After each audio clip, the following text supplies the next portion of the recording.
কাশ্মীরে বন্দুকধারীদের হামলায় ২৬ জন নিহতের জের ধরে যুদ্ধের উত্তেজনা বিরাজ করছে ভারত ও পাকিস্তানের মধ্যে।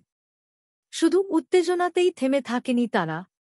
সীমান্তে দুই দেশের সেনাবাহিনীর মধ্যে গোলাগুলির ঘটনাও ঘটেছে।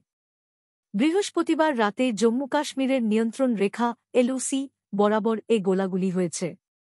খবর এনডিটিভির। ভারতের কয়েকটি সামরিক সূত্র দাবি করেছে, বৃহস্পতিবার রাতে কাশ্মীরের নিয়ন্ত্রণরেখা এলওসি বরাবর বিভিন্ন স্থানে পাকিস্তানের সেনারা গুলি চালিয়েছে। তাদের গুলির জবাবে পাল্টা গুলি চালিয়েছেন ভারতীয় সেনারা।